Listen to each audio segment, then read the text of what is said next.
જય શ્રી કૃષ્ણ બધાને। તો અત્યારે થોડી ફ્રી છું એટલે મેં વિચાર્યું કે મેં અગાઉ શૂટ કરેલો વિડીયો અત્યારે અપલોડ કરી દઉં। અને આનો અગાઉનો વિડીયો મેં યુટ્યુબના લોંગ વિડીયોમાં મૂકેલો હતો કે હું ત્યારે પિયર શા માટે ગઈ હતી।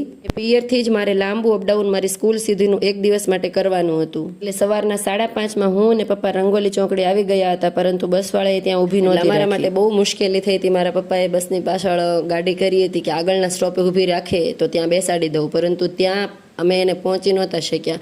ખરેખર અંદરના ગામડાવાળાને બહુ મોટો પ્રશ્ન છે। એસટી વિભાગે આ વિશે કંઈક વિચારવું જોઈએ કે અંદરના ગામડા હોય તેને કોઈ સર્કલ કે એનું પાટિયું આવતું હોય ત્યાં એસટી બસને ઊભી રાખવી જોઈએ। સદનસીબે બીજી બસવાળા ભાઈ સારા હતા, તેમણે બસ ઊભી રાખી હતી ને રંઘોળા ઉતરી હું ગાડી લઈ અને મારી સ્કૂલે પહોંચી ગઈ હતી। બપોરે ફરી હું ગાડી મૂકવા માસીના ઘરે આવી તો માસીએ મારા માટે મંચુરિયન મગાવી રાખ્યું હતું ને મેં અને તન્વીએ મળીને મસ્ત મંચુરિયન ખાધા હતા। સવારમાં ચા દૂધ પીને ગઈ હતી, અત્યારે મંચુરિયન ખાઈ લીધું અને પછી પિયર જતી રહી હતી ને બીજે દિવસે સવારથી મારી ફઈની દીકરી સાથે ભાવનગર મારે એનું કામ પતાવવાનું હતું, એટલે આખો દિવસ ત્યાં વીતી ગયો હતો। એટલે વળતા કાકાને થેલા અને ધર્મને રંગોલી જ બોલાવી લીધા, કેમ કે અહીંથી જ બસ મળશે। પહેલા મને આવી રીતે બેસવામાં બહુ શરમ આવતી, થેલાની પાસે બેસી જવું, પરંતુ હવે મેં આ બધી મોહમાયા છોડી દીધી છે। હવે મને કોઈ ફરક નથી પડતો કે લોકો શું વિચારશે, એટલે હું આરામથી મારા થેલા પાસે બેસી ગઈ હતી આવા તડકાની, અને રંઘોળાનું વાહન મળી ગયું હતું અને સીધા માસીના ઘરે ગાડી લેવા। ત્યાં તો માસીએ ચા દૂધના થાંગલા તૈયાર કરીને રાખ્યા હતા કે ત્યાંથી છેકથી આવી છો, આખો દિવસ ભાવનગરમાં વિતાવ્યો, થાકી તો ગઈ હોય ને,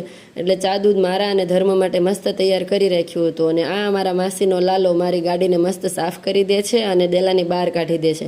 આખું ઘર મારી મહેમાનગતિમાં લાગ્યું એવું લાગતું હતું।